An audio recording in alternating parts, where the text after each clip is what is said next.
I've got to say, man, I've seen a lot of anime this year, and honestly, this is probably the most enjoyable anime I've seen this year. And that's saying a lot, man.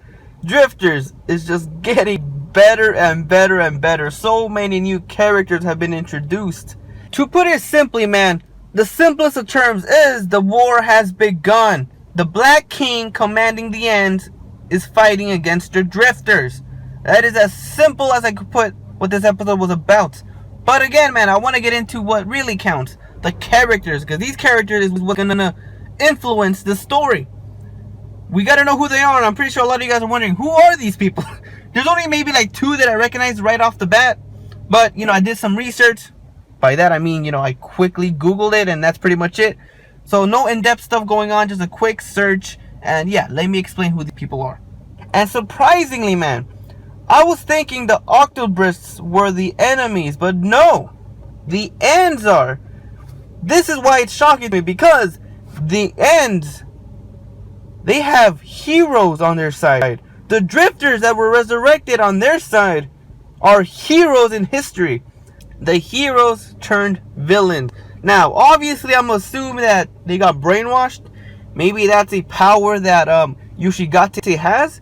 Yoshigate is the one pulling the strings behind all that's going on right now.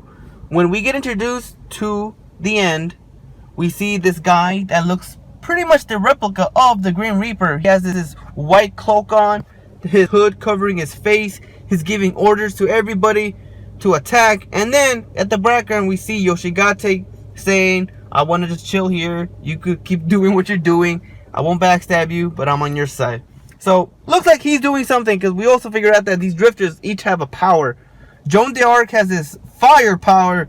Anastasia has this ice power. And Higate has this weird resurrection of a ghost. I don't know. But again, man, it just adds to the series so much. Now, I want to explain who these characters are, because I'm pretty sure a lot of you guys want to know who the hell they are.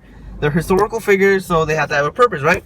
Now, in the End side, man, we got, like I said, Yoshigate. He is pretty much a hero also, who is pretty much the same as Scipio and Hannibal. A technician, a commander, somebody that choreographs a battle. That is his role. Now, we also have Anastasia, who I didn't really read up much on. Not much was on her, other than that she was a daughter of a sovereign of Russia. That is pretty much it. There's no battle history. I did a quick search. I didn't go all out. I just pretty much did a quick search on her, and nothing showed up. Joan d'Arc. We all know who she is. She's been in so many anime, just like Oda Nobunaga. She is the Maiden of Hope. The girl who pretty much saved France in the 100 Years' War. Very, very noble of her. And lastly, we got Hijigata, who is a Japanese swordsman, very talented, who volunteered in the Meisei War, I think it was Mesa or Mei. But yeah, he's Japanese history. Yeah. Now, the other guys who are probably my favorite so far, because don't get me wrong, man, the End Drifters, they look fucking badass, man. They just they owned the screen, man. When they were shown, they owned the screen. They showed who they were with dominance. And Jesus, man, I never thought looking so scary and sinister looked so sexy on Joanna d'Arc and Anastasia, man. It was so well done. The animation, again, man, on point, and definitely made those 3 look so menacing and terrifying. And they are going to be key players, obviously. And there's 3 of them. And there's 3 of our trio, man. There's 3. Each one of them will probably fight against each other. Who versus who? I don't know, but it's going to be fucking awesome. So continuing on, man, we got the pilot, the Wild Bunch, and Scipio and Hannibal. Now, like I said, Scipio and Hannibal, they're commanders of the war. They're commanders of armies. That's what they do. The Wild Bunch are pretty much just a ruthless gang that was located in Wyoming around the 1800s. So that's all they really were, man. They were just burglars. That is pretty much it. Typical gangs, but badass gangs. We saw what they were able to do. The pistols, dual wielded, shooting back and forth. Fucking awesome. I don't know how they got the bullets, so, hopefully that doesn't become a plot hole. I wouldn't really mind it, It's still fucking awesome to watch. And then last week we got the pilot, probably the MVP of the episode, man. How do you make a pilot look cool? You make him kill a dragon. Simple as that. Naoshi Kano.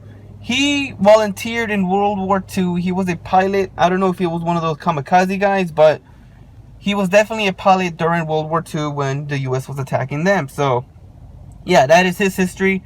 He literally just died and he was transported to this world, man. Everybody was looking like, who is this drifter? Oh, everybody's focus was on him. It was freaking awesome. He was literally just calling everybody a stupid baka. There was one point in which the guy was riding a fucking dragon. He's like, why are you riding a dragon, you stupid baka? Are you stupid? In episode 1 review, man, the comedy here isn't to my liking, but this episode definitely had my kind of comedy. So now, Octopus has to forcefully now go to our main trio, get their help. But as we see, man, and I predicted from the beginning that they were not gonna want to team up with them. They're gonna do their own thing. So it's gonna really be the End versus the Octopus versus them. So I cannot wait how that unravels. Our main characters weren't even in this episode, only at the very end. And it was still so fucking enjoyable because all these characters are so badass. They're fighting other badasses and their badass weapons in this badass story. So yeah, it's fucking badass. What happened to the emo girl in the last episode? Where is she? I was expecting her to be the main, the girl. I was expecting her to be the hooded culprit in this episode. I thought it was going to be her, but she wasn't even shown, which I didn't like because, I liked her. I wanted to see more of her. She looked very interesting, very menacing, very scary, very kawaii. But that is pretty much the episode. The Octopus are now going to get our main 3 to help them. And things are not going to be that easy, man. They already captured the girl. Who knows what they're going to do with her? So, yeah, man, can't wait, man. What do you guys think, man? Leave me your thoughts down below.